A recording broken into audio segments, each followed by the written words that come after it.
Uma coisa que eu queria pedir para vocês é o seguinte: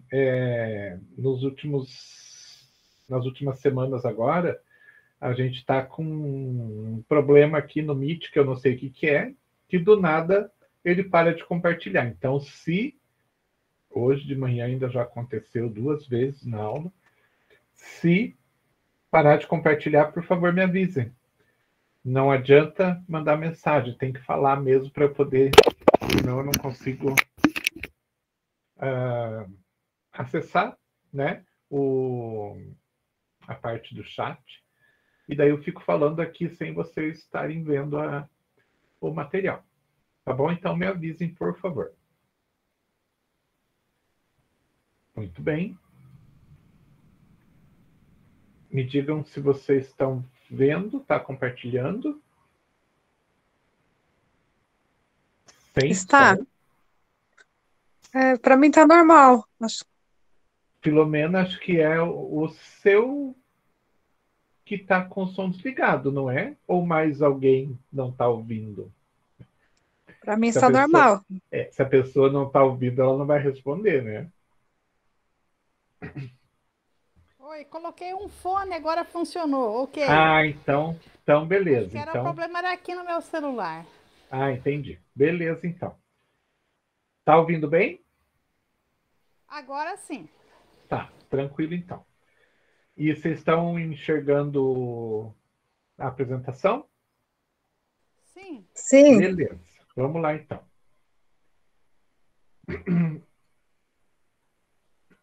Então, a gente vai falar sobre assistência farmacêutica no contexto hospitalar. Então, tudo aquilo que a gente já viu lá anteriormente de assistência farmacêutica, em outra disciplina, tudo mais, a gente vai voltar a falar aqui, só que, né, voltado para o ambiente hospitalar. Então, imaginem tudo aquilo que a gente viu, todos aqueles processos, né, aquelas etapas, tudo muito complicado, muito complexo, porque a gente estava falando de um país, né? E agora, só um pouquinho que chegou alguém. E agora a gente vai adaptar todas aquelas informações para uma coisa bem menor, né? Que é um hospital. Mas e dá para se adaptar à assistência farmacêutica dentro de um hospital? Não só dá, como é feito em praticamente todo hospital.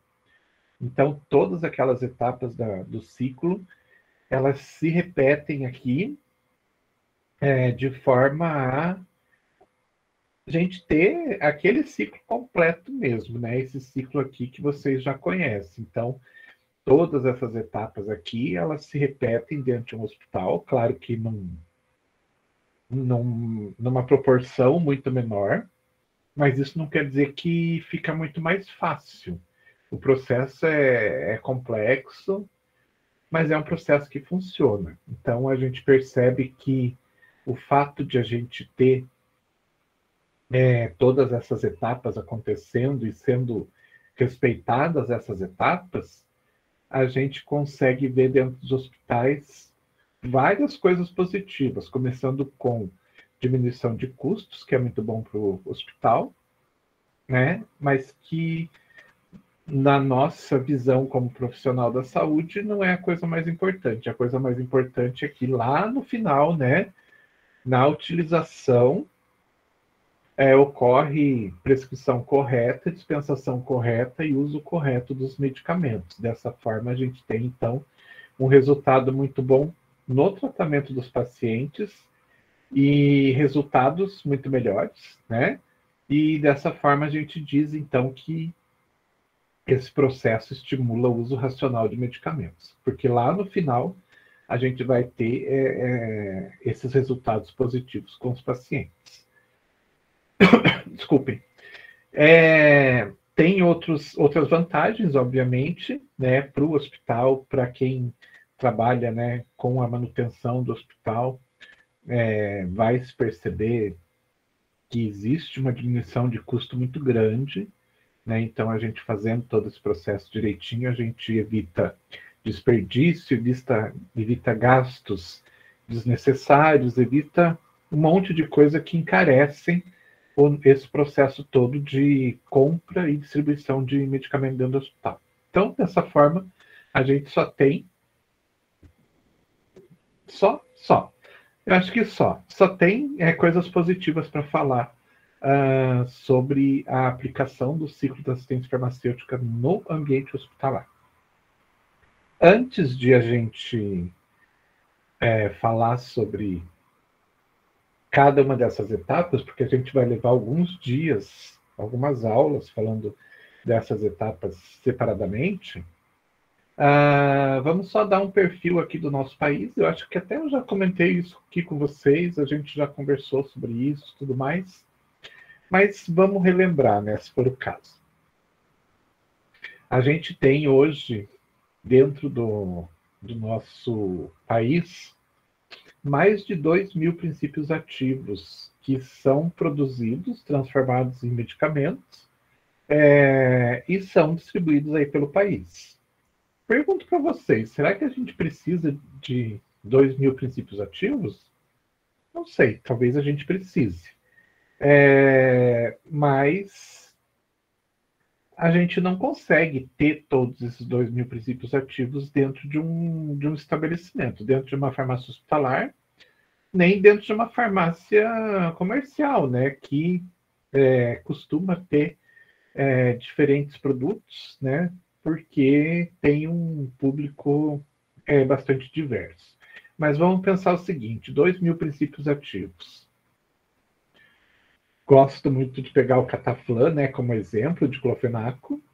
Então, só de diclofenaco, só desse princípio ativo, né, deixando de lado os outros 1.999, só desse, quantas formas farmacêuticas diferentes ou quantas apresentações diferentes eu vou ter? Eu posso fazer comprimido de 50 miligramas, comprimido de 75, comprimido de 100 miligramas, é o que tem no mercado, né? Posso fazer gotas, posso fazer em gel, posso fazer em, que mais? Injetável, posso fazer, nem me lembro mais se ainda tem xarope, mas digamos que tem ainda. Então, só aí eu estou falando, né, de um princípio ativo com 7, vamos dizer, 7 apresentações diferentes que eu posso fazer. Então, só desse eu já tenho 7 apresentações. Imagine que se cada um desses 2.000 eu puder ter aí 5 apresentações diferentes. Quanto que não dá isso no final? E mais, eu estou falando aqui de uma fábrica fazendo todas essas apresentações. Agora imagine que a gente tem aí quantas fábricas de medicamentos no Brasil? Só de diclofenaco, por exemplo, quantos diferentes de diferentes indústrias a gente tem? Eu tenho diclofenaco genérico de 4, 5, 6 indústrias diferentes, eu tenho diclofenaco similar de mais 4, 5, 6, ou seja, daqui a pouco, se a gente vai ver tudo isso, a gente tem aí mais de 35.000 apresentações diferentes, a gente tem mais de 40.000 apresentações, na verdade. Ou seja, é muito produto repetido, né, também, que pode até fazer algum tipo de sentido para uma farmácia de dispensação, né, eu ter o medicamento de referência, eu ter 2 ou 3 opções de genérico e eu ter mais 2 ou 3 opções de medicamento similar, porque deixa eu só abrir aqui que chegou alguém, porque o usuário que vai escolher muitas vezes, né? Então ele chega e fala, eu chego e falo na farmácia, eu quero o omeprazol genérico da Teuto, e com 56 ainda, de preferência, né? Então, da mesma forma que eu falo, as pessoas também falam, elas têm as suas preferências, elas querem aquele. Então, uma farmácia de dispensação, ela tem que ter essa variedade do mesmo princípio ativo. Porém, dentro de um hospital, a gente não precisa ter 4, 5, 6 produtos iguais.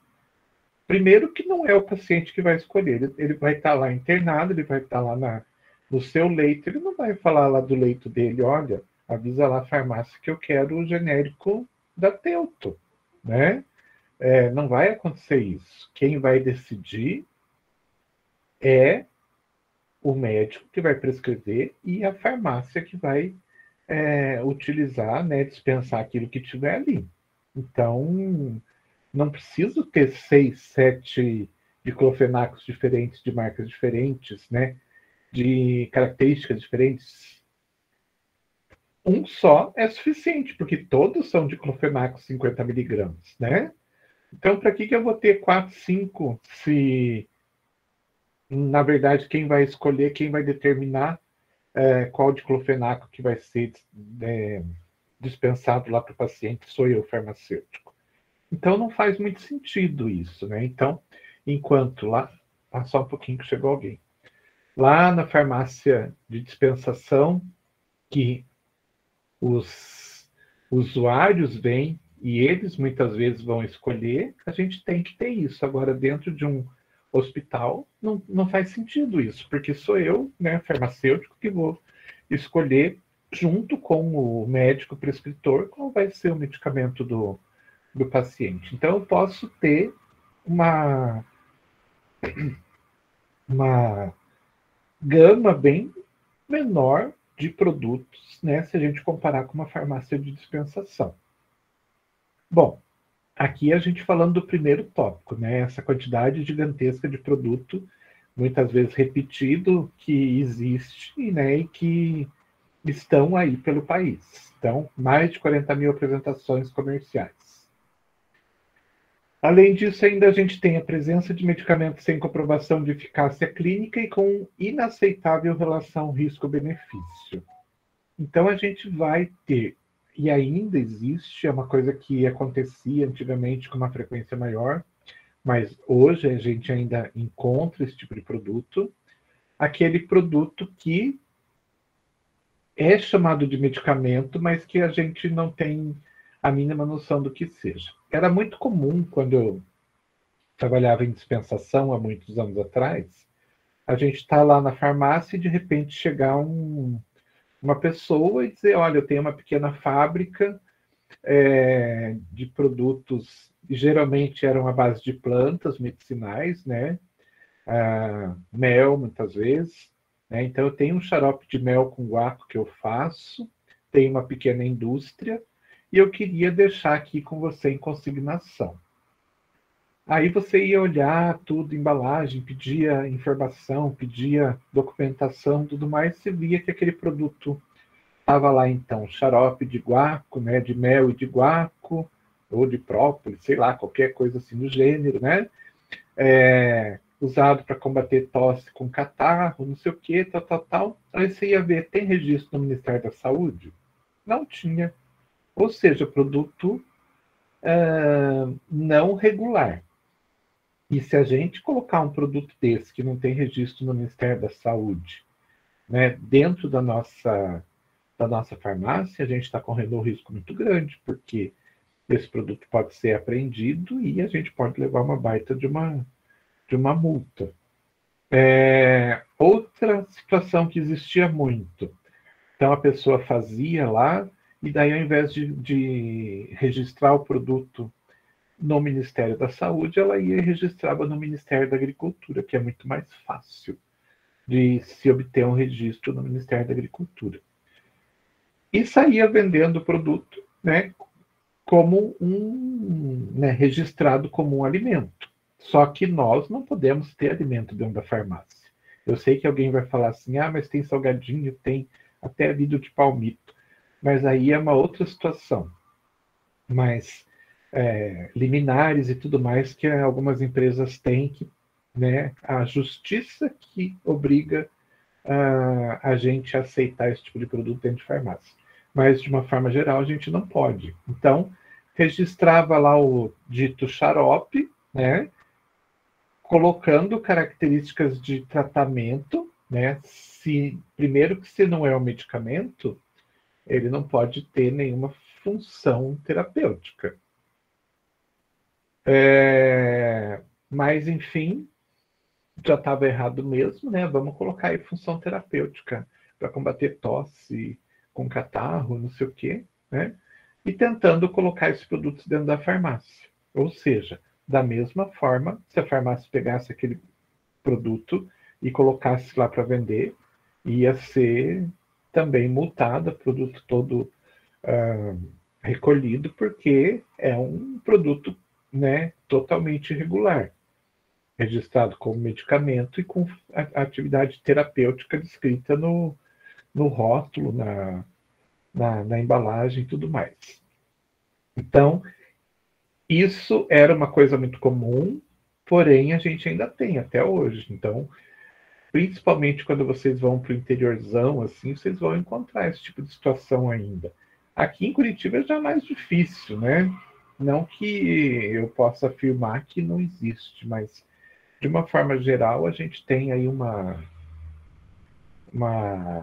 fiscalização maior, então as farmácias tomam um pouco mais de cuidado. Mas vai para o interior aí, vai para o interior de algum estado, né, que tenha uma população rural muito grande, pequenas cidades, né?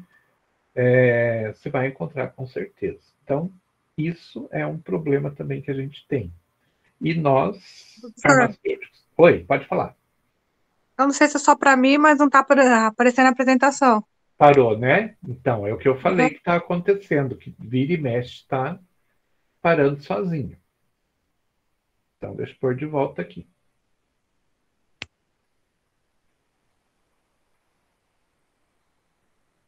Deu? Carregando. Deu, agora deu. Beleza, então. Vai me avisando se acontecer de novo. Ok. Então, essa situação é uma situação também que pode trazer bastante problema para a gente. E para a população, de uma forma geral, né, a população está exposta a produtos que a gente não sabe procedência, a gente não sabe se tem resultado de verdade, né? E a gente chega na questão de produtos com uma relação risco-benefício que não dá para a gente aceitar. Então, tudo isso, né, está dentro do panorama brasileiro. Então, a gente está exposto a esse tipo de coisa também.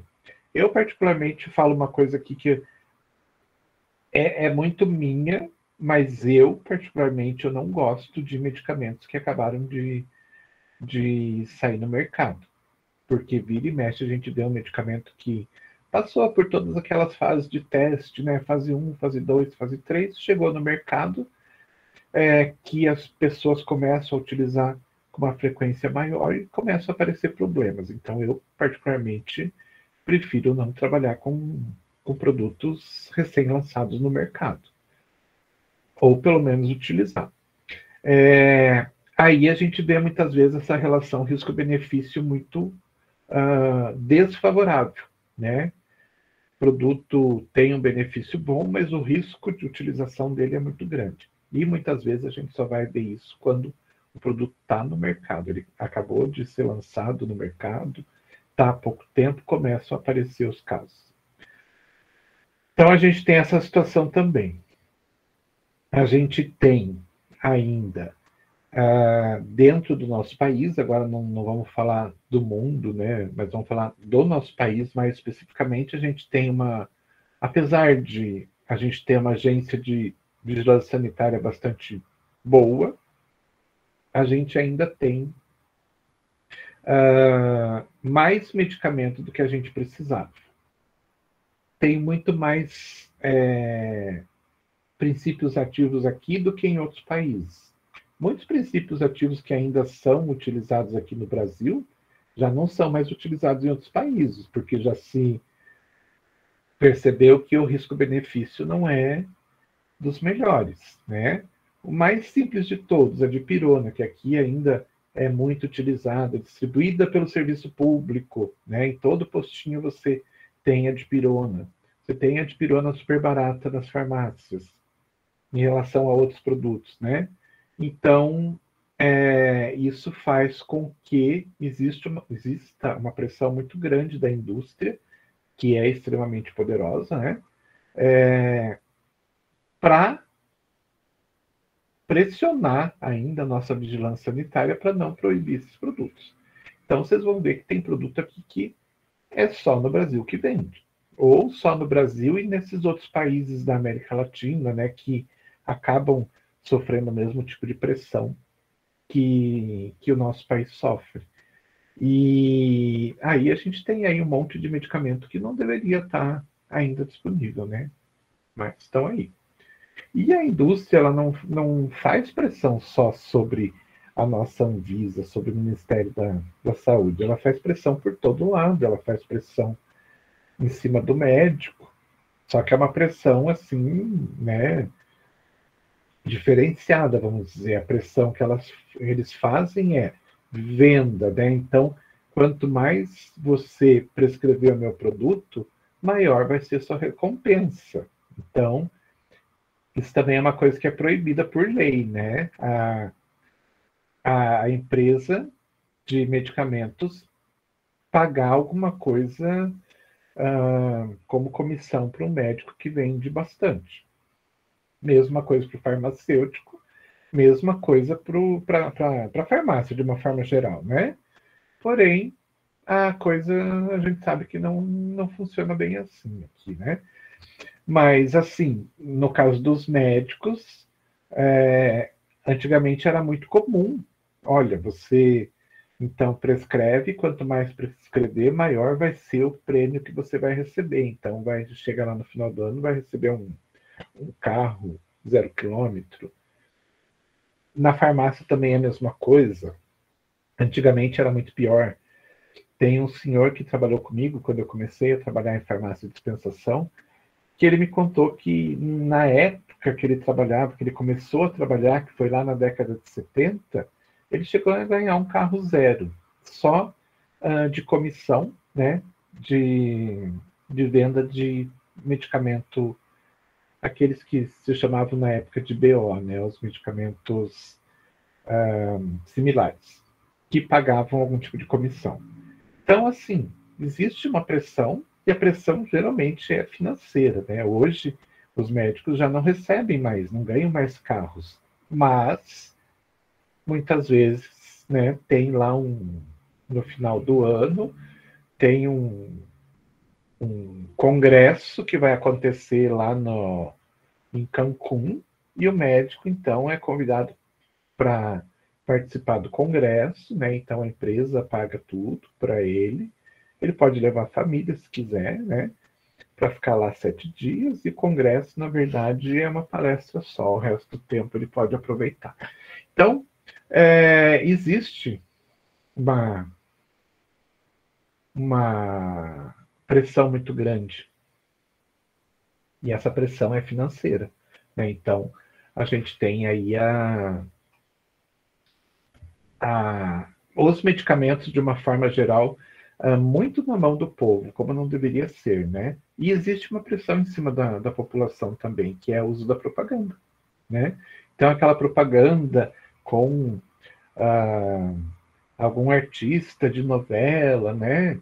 Que também é proibido, mas fazem, né?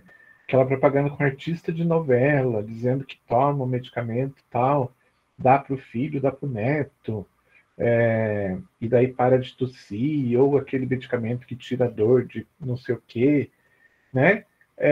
Tudo isso influencia as pessoas. Então, quem trabalha em farmácia sabe que, de repente, do dia para a noite, as pessoas começam a chegar na farmácia e pedir um determinado medicamento, um atrás do outro, é certeza que está tendo alguma propaganda na TV. Então, a gente consegue ver isso nitidamente. Começou a propaganda, as pessoas começam a ir até a farmácia para comprar aquele produto. Então, você já sabe que você não precisa nem assistir TV, você já sabe que está tendo uma propaganda só pela movimentação das pessoas. Então, assim, a indústria acaba fazendo essa pressão por todo lado.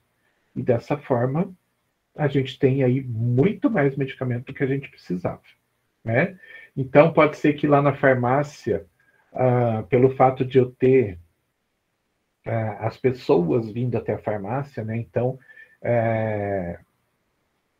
o público é muito distinto, né? Muito diferente, vem um de cada lado diferente, cada um buscando alguma coisa diferente, as farmácias têm que ter um estoque bastante variado. Mas mesmo assim, eles não conseguem, nenhuma farmácia consegue ter os 35 mil, 40 mil apresentações diferentes. Mesmo assim, né, a farmácia acaba tendo muitas vezes produtos repetidos, que não teriam tanta necessidade se as pessoas não chegassem pedindo, exigindo exatamente aquele produto, né? Então, como no meu caso, né, omeprazol, quantas fábricas diferentes de medicamento fabricam omeprazol 20 miligramas, né? Nos genéricos, só no genérico. Quantas? Um monte. Então, às vezes você tem que ter esses medicamentos repetidos exatamente porque o usuário vai pedir aquela marca daquele jeito, naquela quantidade e tudo mais. Dentro do hospital, não. Dentro do hospital, o paciente simplesmente ele vai receber o medicamento e ele vai tomar. Então, isso é uma coisa que já deixa bastante claro para a gente que dentro de um hospital a gente não precisa ter toda aquela gama de produtos que uma farmácia de dispensação tem. A gente consegue enxugar o nosso estoque, né? Então, ter um estoque que atenda exatamente aqueles tratamentos que são usuais, que são comuns dentro da farmácia. E dessa forma a gente evita gastos, né? Então, o custo de compras diminui bastante e a gente evita desperdício. De repente, aquele medicamento que a gente comprou, né? E que ficou lá, a gente achou que ia ser utilizado, tal, mas não foi utilizado, venceu e a gente está jogando fora. Então, vejam que são dois custos, né? O custo de comprar e o custo de pagar para dar um destino correto para aquele produto. Então, dessa forma, a gente entende que dentro de um hospital a gente consegue, então, selecionar aquilo que é realmente necessário e dessa forma a gente tem uma redução de custo muito grande, tanto na questão de compra, também na questão de armazenamento, né? Porque eu vou ter, então, um ambiente menor para armazenar os produtos, né? E dessa forma isso vai impactar nos meus custos fixos, tipo luz, essas coisas.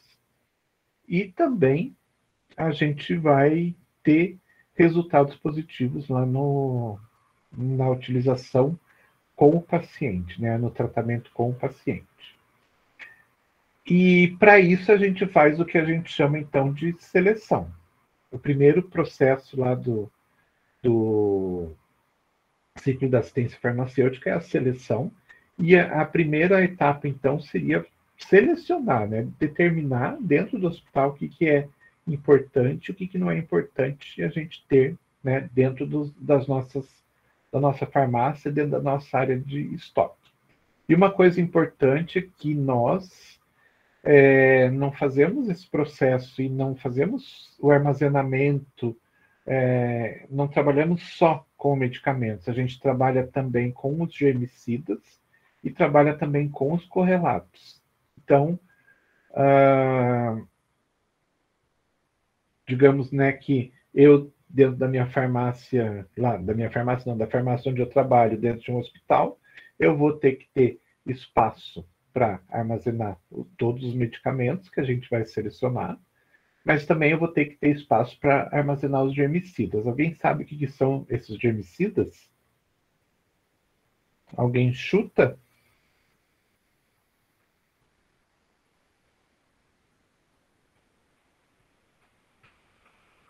Eu não sei. Os germicidas não seriam produtos de limpeza, tá? Mas seriam produtos que auxiliariam na desinfecção, diminuição de contaminação e tudo mais que são tão necessários dentro de um hospital, né? O hospital é uma fonte de contaminantes, né? Então, a gente precisa utilizar substâncias que vão ajudar a diminuir, porque a gente não consegue acabar com esses contaminantes, mas a diminuir e controlar os agentes infecciosos que possam estar dentro de um hospital. Então, são substâncias que são passadas, por exemplo, em superfícies, né, que estão contaminadas, então são produtos mais fortes que um produto de limpeza comum, são produtos que têm realmente ação ou de inativar ou de matar micro-organismos, com uma força maior do que um produto de limpeza. Também dentro desse grupo entram produtos que a gente chama de desincrustantes, que seriam então produtos que são utilizados para fazer a limpeza e desinfecção de materiais, por exemplo, utilizados em cirurgia, que eles desincrustam, né? Aquilo ficou tudo cheio de sangue. A gente consegue, então, com esses produtos, retirar aquele sangue, a gente consegue tirar tudo que fica incrustado na superfície desses materiais. E também a gente é responsável pelos correlatos. O que a gente considera como correlato mesmo?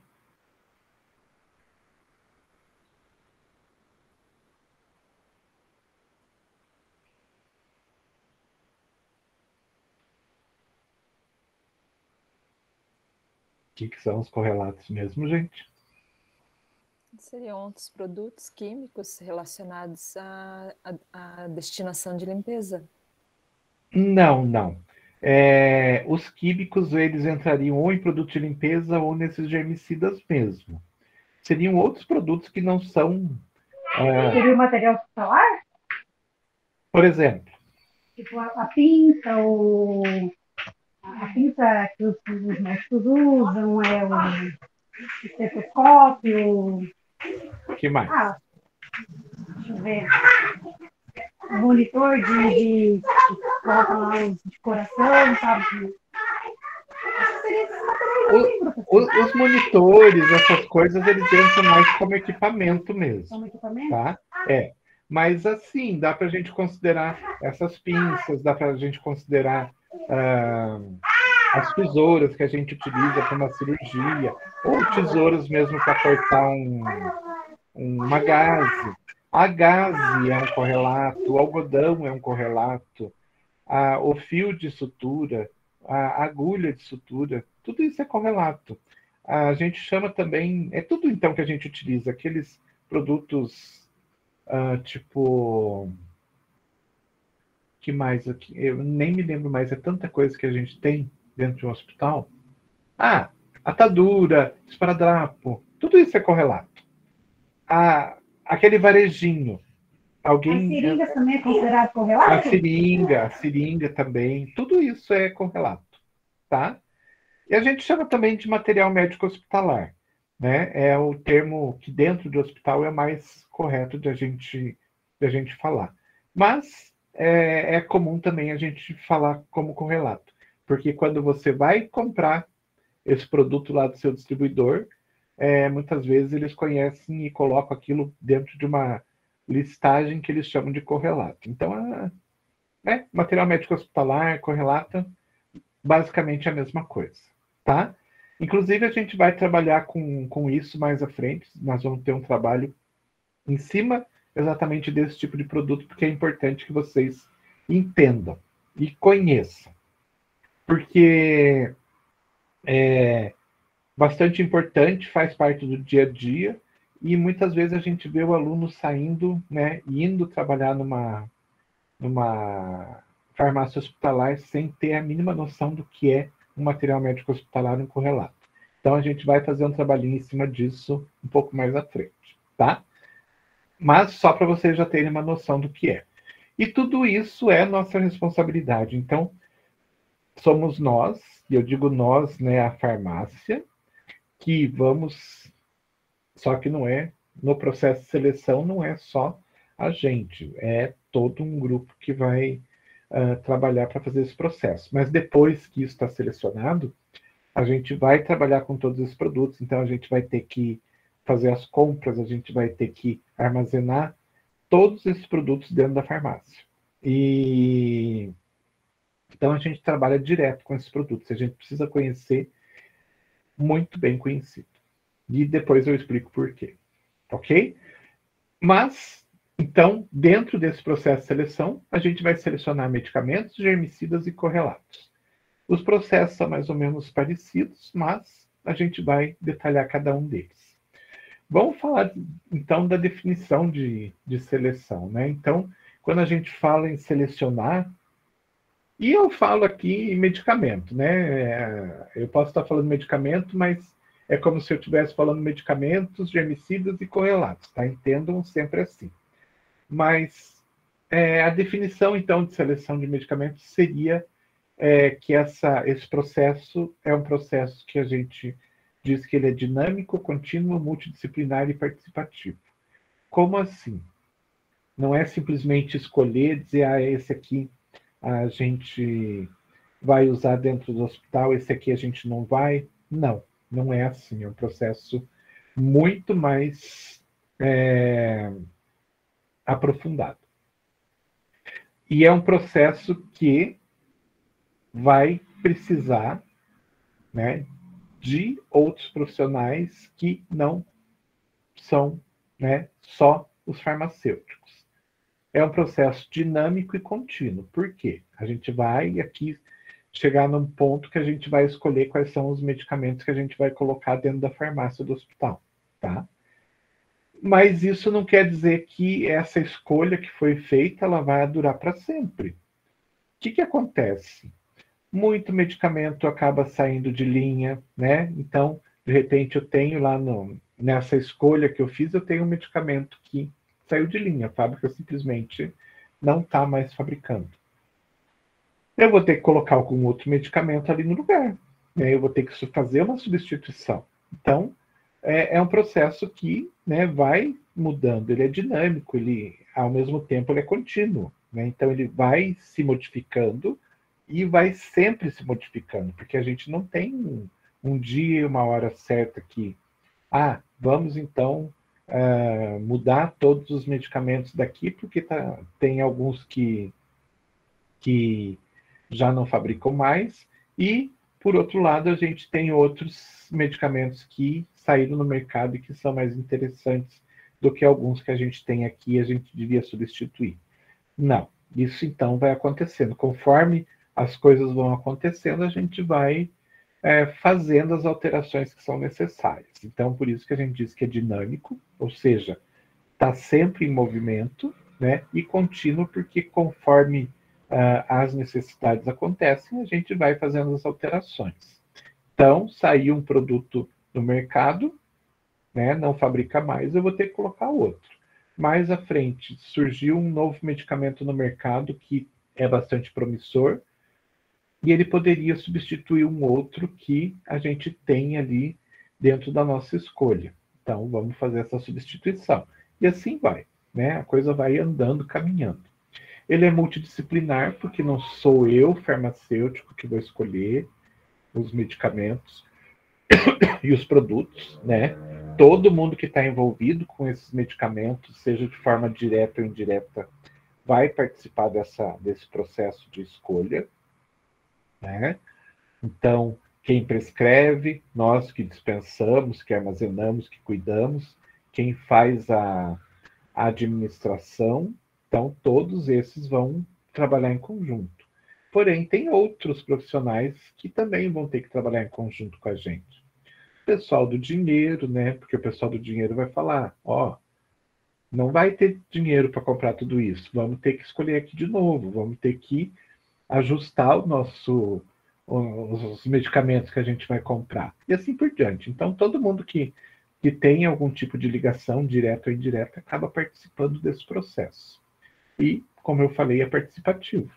Então, todo mundo pode dar a sua opinião, todo mundo pode, né, contestar, pode trazer sugestões e assim por diante. Então, o processo de seleção é um processo que envolve vários profissionais de dentro do hospital. E ele, né, o resultado desse processo todo é a gente ter dentro do hospital os medicamentos que são os mais necessários, né? Pode ser que falte um ou outro, às vezes a gente vai ter um medicamento que não tem ali naquele nosso estoque, mas de uma forma geral, para a maior parte dos casos, a gente vai ter esses medicamentos, então, selecionados. E essa seleção, ela não pode ser feita simplesmente pela questão de custo. São 4 os fatores que a gente tem que adotar para escolher quais são os medicamentos. É a eficácia, a segurança, a qualidade e o custo, né? Apesar de que tem hospitais, e eu conheço hospitais aí, que quando eles fazem esses processos de seleção ou, né, depois fazem ajustes posteriores, a única coisa que se leva em consideração é o custo, mas isso pode ser um problema bastante sério em um futuro. Porque se você não tem segurança em relação à eficácia do teu produto, né, e você compra o produto, né, e coloca o seu produto só porque ele é o mais barato, isso vai trazer prejuízo para o usuário. Pode trazer prejuízo para o usuário. E isso pode trazer desgaste para o hospital. Isso pode trazer problemas financeiros para o hospital, né? Não sei, mas no interior é muito comum a gente, e eu vim do interior, né? É muito comum a gente ouvir as pessoas falando: eu não vou naquele hospital porque ali tem, né? E falam, tem carniceiro, tem algumas coisas assim. Então, isso acaba trazendo uma visão negativa do local. Então, na minha cidade, por exemplo, tinha um hospital que tinha uma fama, né, não muito boa. Então, evitava-se utilizar o serviço daquele hospital. E não é isso que a gente quer o contrário. Então, a gente tem que ter uma garantia de que aquele produto ele pode ser barato, mas ele pode e deve ter uma eficácia boa, ter segurança na administração, para que não venha trazer problemas futuros, né? Problemas para o paciente que podem reverter no futuro do hospital. Quais são os objetivos, então, da seleção? Então, se a gente vai fazer esse processo de seleção, né, então determinar quais são os medicamentos que a gente vai ter dentro do nosso hospital, tem que ter, né, um objetivo, né? A gente não vai fazer isso do nada. Então, quais são os objetivos de a gente selecionar medicamentos? Implantar políticas de utilização de medicamentos com base em correta avaliação, seleção e emprego terapêutico no hospital. Basicamente, a gente está falando aqui que é um objetivo da seleção de medicamentos. A gente tem, então, uma política de tratamento de doenças, né, de patologias dentro de um hospital. Basicamente, a gente falar, né, de a gente utilizar sempre o mesmo medicamento para a mesma patologia, né? Sempre a mesma forma de tratamento para uma mesma patologia, ou seja, a gente fazer aquilo que a gente chama de padronização de terapêutica. Então, assim, quando a gente faz esse processo de seleção, a gente está, né, selecionando um determinado medicamento que a gente vai sempre utilizar para uma determinada doença. Então, para, sei lá, hipertensão, qual que é o protocolo de tratamento de hipertensão dentro do hospital? O protocolo é o medicamento X, 3 vezes ao dia por 10 dias. Então, isso faz com que essa política, né, que foi muito bem avaliada, foi muito bem estudada e chegou-se à conclusão de que ela vai ser a mais efetiva, né, faz com que a gente tenha mais segurança nos tratamentos, porque a gente já conhecendo, né, o comportamento dos indivíduos frente àquele medicamento naquela situação, a gente consegue, inclusive, prever o próximo passo, né, do tratamento. Então, digamos que, no caso de um antibiótico, né, uma determinada doença, uma determinada infecção, a gente utilizando um determinado antibiótico, a gente sabe, né, que lá pelo 4º dia começa a desaparecer os sintomas da infecção. Então, a gente já está esperando, né? Então, no 4º dia de tratamento daquele paciente, a gente já está esperando que o resultado seja uma diminuição das características da infecção mesmo, né? Se isso não acontece, o que vai acontecer? Vai acender uma luz vermelha dizendo, opa, tem alguma coisa errada, tem algo que não está funcionando direito aqui, né? Porque a gente já sabe e a gente já espera. Então, isso é bastante importante, porque daí a gente tem todo um processo que foi muito bem estudado e que traz para a gente segurança na utilização do medicamento. Que mais?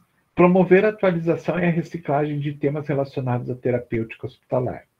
Isso aqui é uma coisa bastante importante também. Quando a gente vai trabalhar com esses protocolos, né, a gente vai ter que estudar as patologias e vai ter que estudar os medicamentos. Dessa forma, a gente vai sempre estar em busca de novas informações sobre a utilização daquele medicamento. E isso faz com que a gente acabe estudando e se atualizando, né? Então, isso traz esse ponto positivo de a gente estar sempre atualizado. Outro objetivo é a redução de custos, né? Então, depois de toda uma avaliação que a gente vai fazer, e a gente fazer o processo de seleção dos medicamentos dentro do hospital, a gente vai ter que ver, né, efetivamente os custos com medicamentos se reduzirem. Então, os custos diretos e os custos indiretos, né?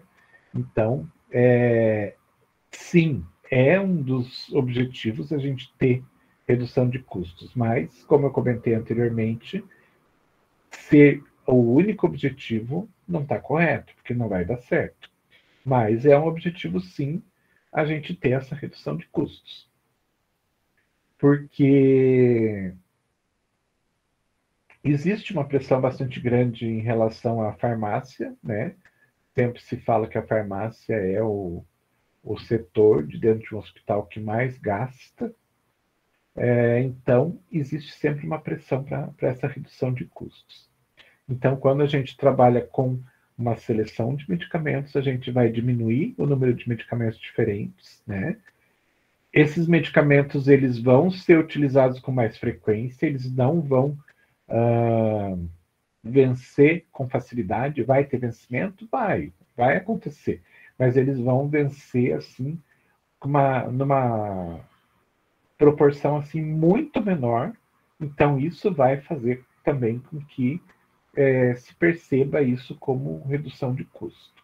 Então, são objetivos que, né, basicamente são os 3 objetivos principais de uma seleção de medicamentos.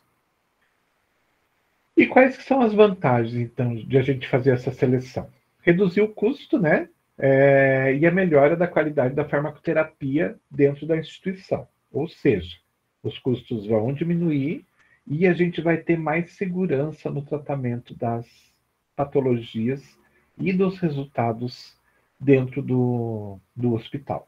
Por quê? Porque a gente vai sempre replicar o mesmo tipo de tratamento. Então, a gente tem um protocolo, né? O tratamento vai ser sempre igual, então ele vai ser sempre replicado. Então, para o paciente que tem... o que eu falei agora há pouco mesmo? O paciente que tem diabetes, né? E ele está com um problema bastante grave de diabetes, vai ter um protocolo de tratamento, ele vai seguir aquele protocolo. Uma outra pessoa veio com o mesmo problema, vai ser o mesmo protocolo que vai ser aplicado. Então, isso faz com que, né, a qualidade dessa terapia seja, né,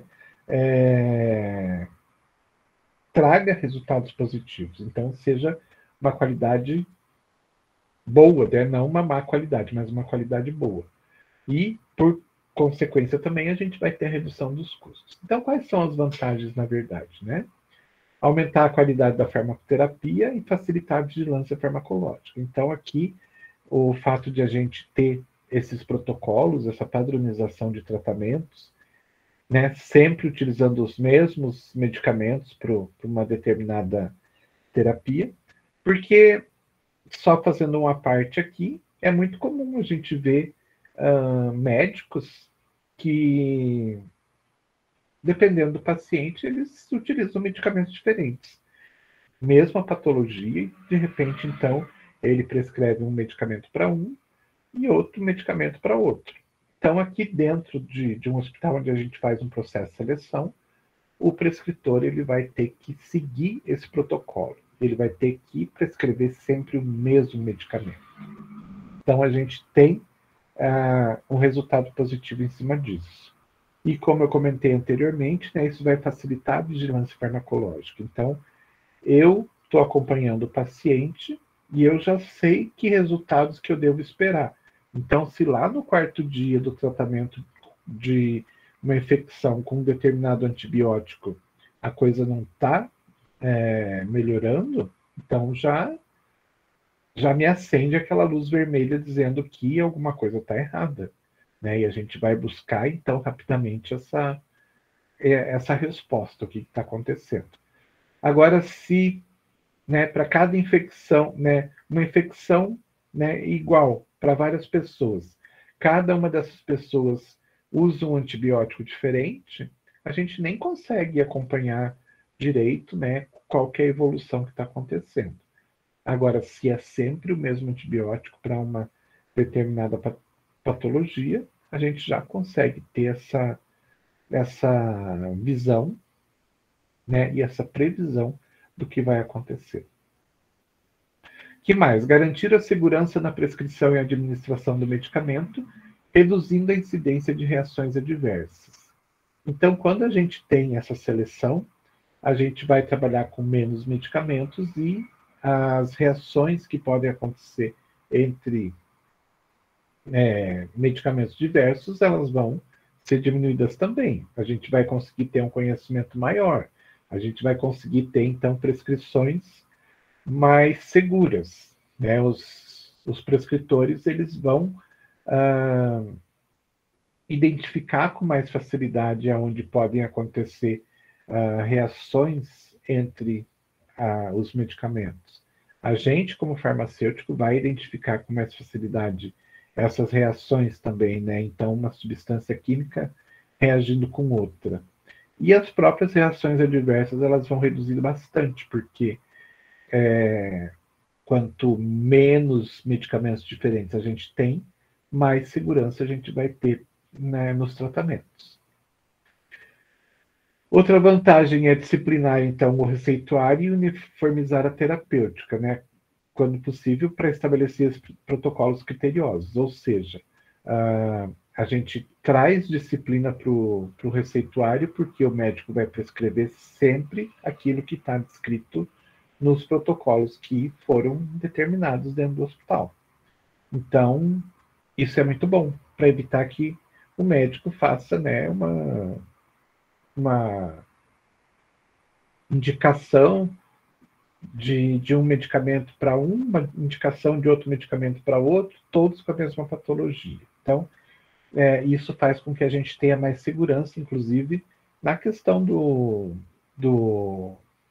da quantidade de medicamentos que a gente vai manter no nosso estoque. Porque a gente sabe que sempre o médico vai prescrever aquele medicamento para aquela patologia. Que mais? Reduzir o custo da terapêutica sem prejuízos para a segurança e efetividade do tratamento.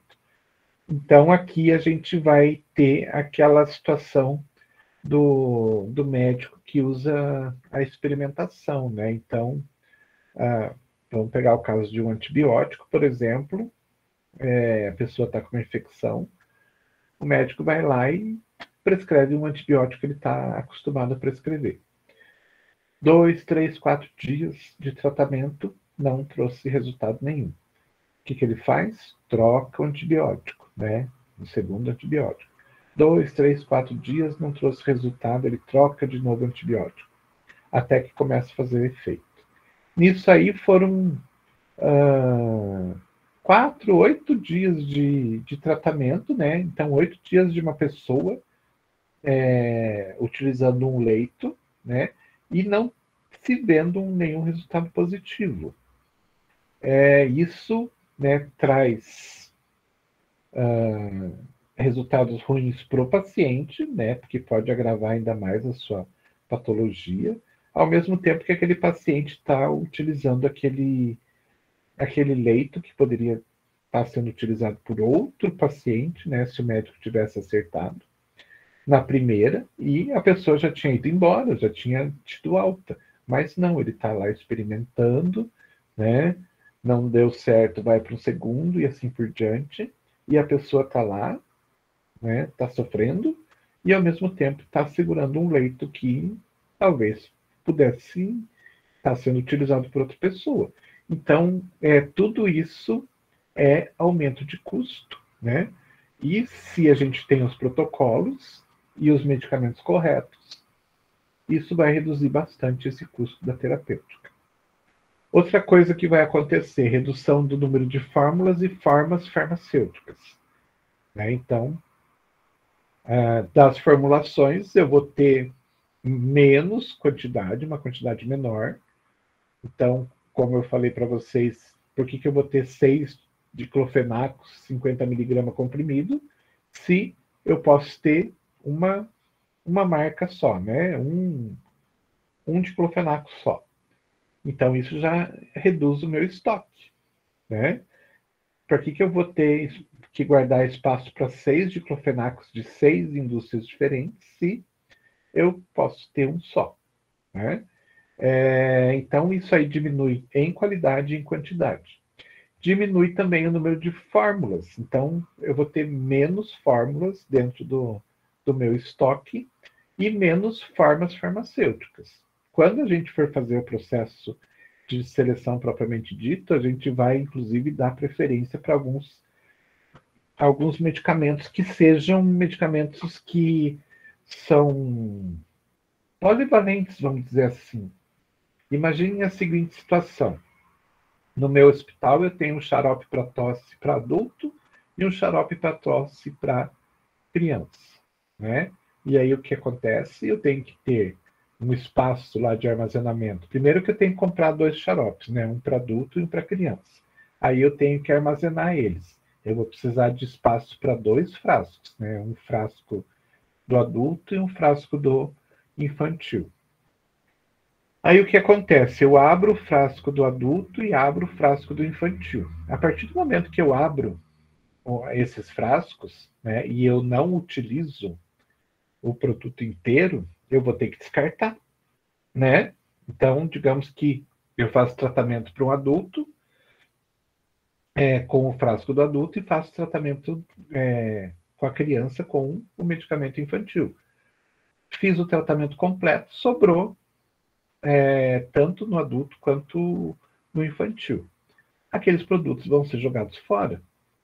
É difícil a gente conseguir ter, né, um segundo paciente que esteja utilizando o mesmo medicamento ao mesmo tempo.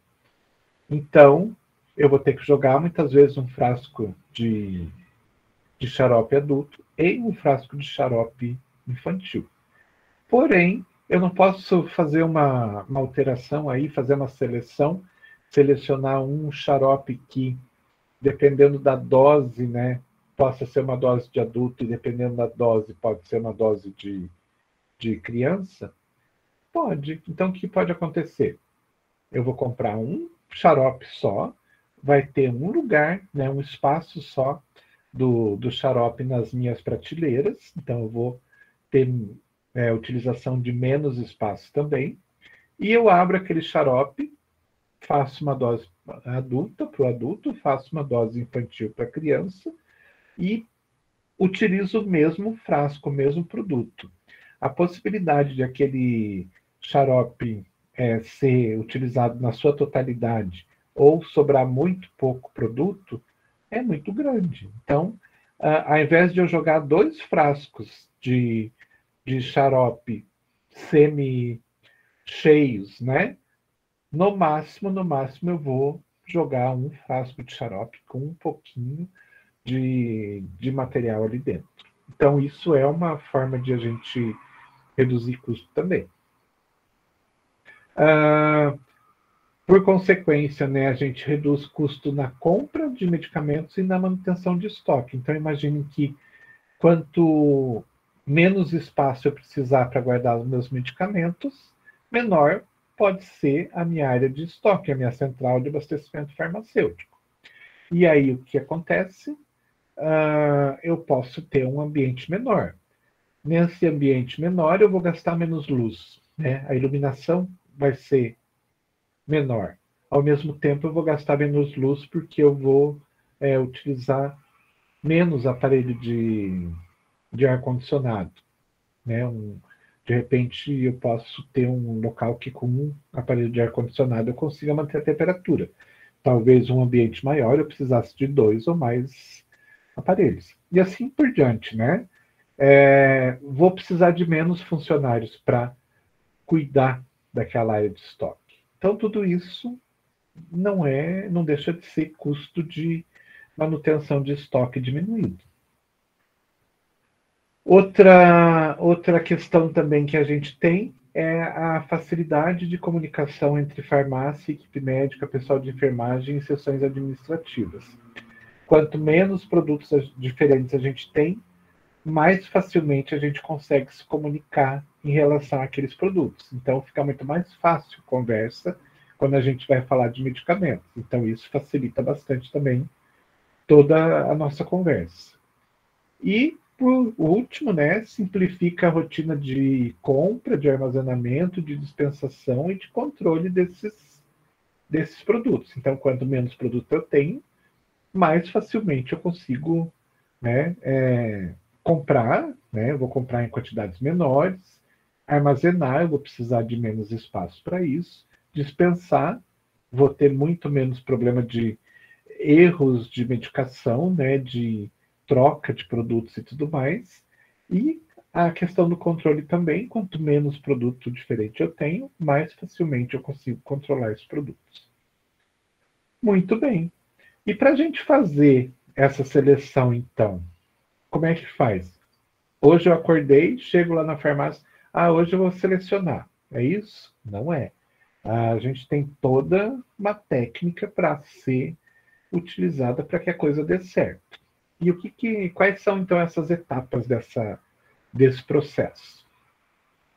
A primeira etapa, e a mais importante de todas, é uma etapa que praticamente nem envolve medicamento, que é a etapa inicial, que é a etapa de conscientização da equipe de saúde.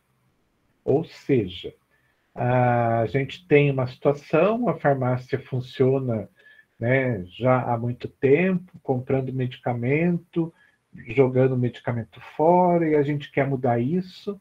E para a gente mudar isso, a gente vai ter várias pessoas afetadas. O médico, o prescritor vai ser afetado, o enfermeiro vai ser afetado, o pessoal das compras vai ser afetado. Então, todo mundo, o farmacêutico vai ser afetado. Então, qualquer mudança pode ser difícil, porque quando a gente está numa situação de rotina e alguém vem querendo mudar essa rotina, a gente costuma fazer cara feia, né? Tipo, mas está funcionando, por que vai mudar? Né? É isso que a gente ouve muitas vezes. Então, a primeira coisa que a gente tem que fazer é conscientizar todo mundo que tem envolvimento com o medicamento e fazer com que todo mundo fique a favor desse processo. Então, muitas vezes a gente vai precisar de tempo para isso acontecer, fazendo palestra, fazendo conscientização, se utilizando das mais variadas formas para informar as pessoas e mostrar para elas que esse processo vai afetar positivamente o seu trabalho. Então, a gente precisa convencer as pessoas que vai ser positivo. Então, para o médico, ele vai ter mais facilidade, tranquilidade para prescrever, porque ele não vai precisar ficar escolhendo muito medicamento. Para a gente, como farmacêutico, vai ser melhor trabalhar com estoque mais reduzido. Para o pessoal lá da administração, os enfermeiros, né, que vão fazer a administração do medicamento, eles vão ter menos problema na hora da administração e assim vai, né? A gente tem que convencer todos que realmente será positivo e vai afetar positivamente o seu trabalho. Muito bem, conseguimos convencer todo mundo, vamos para a segunda etapa do processo. Qual que é a segunda etapa? É determinar quem são as pessoas que vão participar desse processo. Não dá para todo mundo do hospital participar, a gente vai precisar de representantes de cada classe que trabalhem direto ou indiretamente com o medicamento. Então, a gente vai precisar de farmacêutico, de médico, de enfermeiro, do pessoal que faz as compras e assim por diante, né? Todos os profissionais que têm algum tipo de ligação com o medicamento, eles vão ter que ter um representante. E daí, quem faz a determinação de quem será o representante? O diretor clínico, né? Então, o diretor clínico simplesmente fala: fulano, beltrano e ciclano, vocês vão fazer parte dessa comissão. Porque senão pode começar a ter problemas, né? Tipo, vamos escolher então dos farmacêuticos, digamos que a gente tenha 5 farmacêuticos, e vamos escolher um para representar. Aí escolhe-se esse um fala: vai dar muito trabalho, não estava com vontade de participar. Ou tem aquele outro, né, que, não, eu sou melhor, então precisa ser eu o representante, porque eu sou melhor de todos aqui. Né? Então, para evitar esse tipo de coisa, o diretor vai lá e aponta: olha, você, e pronto. Né? Ninguém vai reclamar, ninguém vai ficar chiando. Muito bem. Designou-se quem vão ser as pessoas que vão trabalhar com esse processo de seleção. O próximo passo é o passo mais importante, que é o chamado levantamento do perfil nosológico. O que é o perfil nosológico? O perfil nosológico não é nada mais, nada menos do que o perfil de doenças que são atendidas por aquele hospital. Então, é feito um levantamento bastante complexo sobre todas as entradas de pacientes, quais eram as patologias, como que foi feito o tratamento e tudo mais, para, então, se ter uma noção, né, de quais são as doenças que mais acontecem, qual que é a proporção, né, de pessoas doentes com uma determinada patologia. Então, um estudo bem aprofundado para que a gente possa ter, então, uma visão bastante clara de quais são as doenças, quais são os tratamentos, né, quais são os medicamentos que geralmente são utilizados e assim por diante. Então, para a gente ter o conhecimento completo do hospital em relação a doenças e aos tratamentos. Outra coisa importante também é a gente já fazer uma análise do nível assistencial e de infraestrutura de tratamento existente no hospital. Então, a gente entender qual que é o nível assistencial que o hospital tem.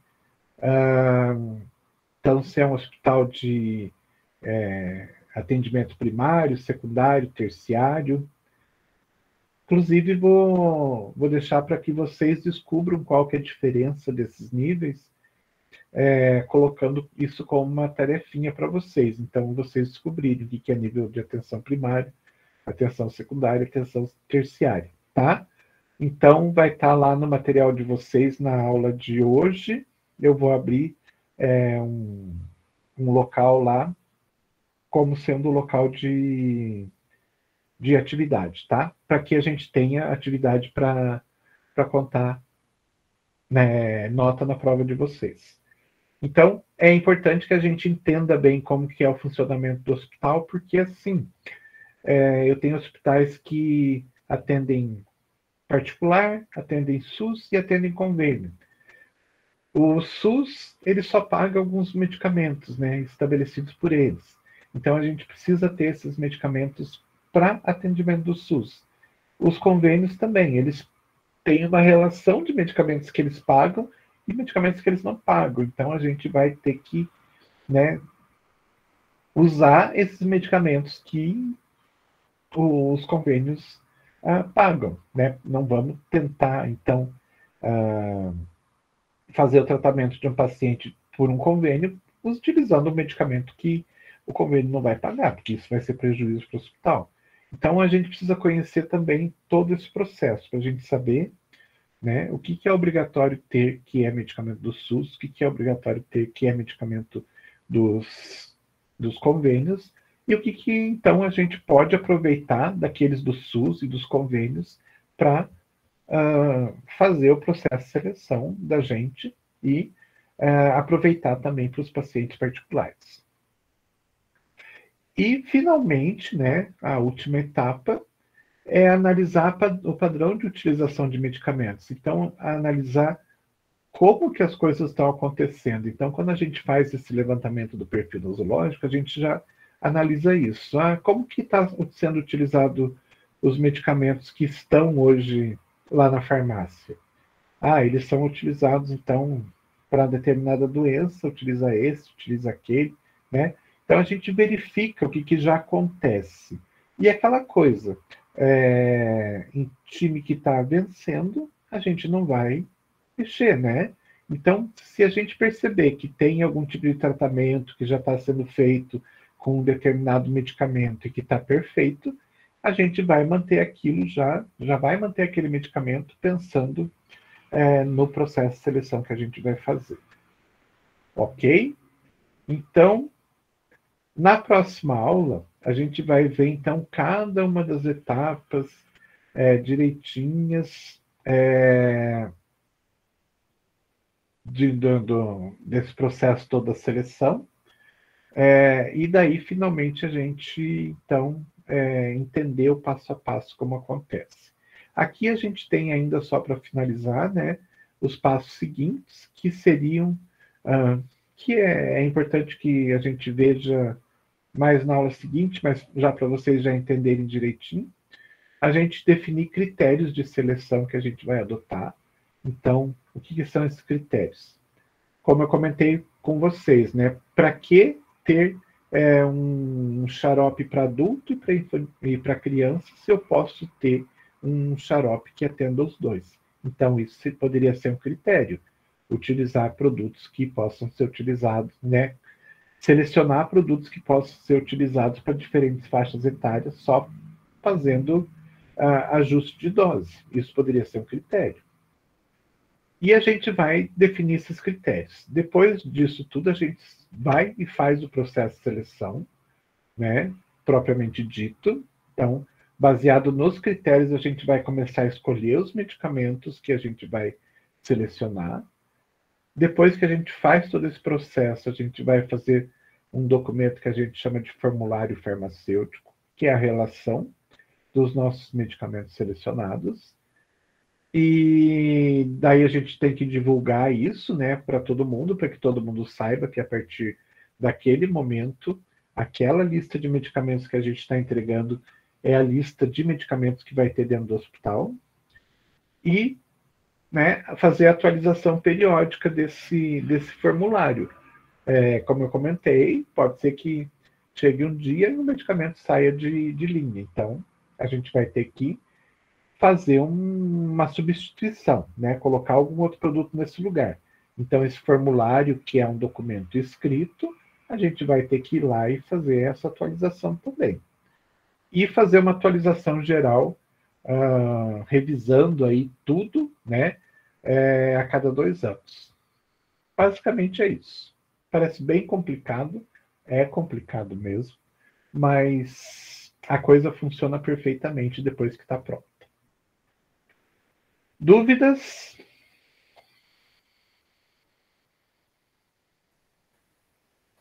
Tem alguém aí ainda? Tem. Tô aqui. Então tá bom.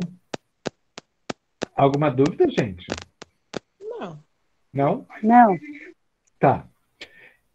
Então, assim, vejam direitinho, quero ver se eu já coloco amanhã, vejam direitinho a atividade para vocês fazerem, a gente vai ter essa e vai ter mais uma ainda, e não deixem de fazer, porque vale nota, né? E toda nota é importante. Ok? Ok, professor, manda por escrito para Raquel, por favor, certinho sobre o trabalho. Mando, pode deixar. Tá bom, Mas obrigada. vai tá também tudo escrito lá. Só vai ter que entrar lá no Ava e ver na aula de hoje, né? Você vai ter que acessar lá o link atividade e lá vai estar toda a pergunta, tudo descritinho, tá? Perfeito, obrigada. De nada. Deixa eu parar aqui a gravação. Então, gente, uma boa semana para vocês.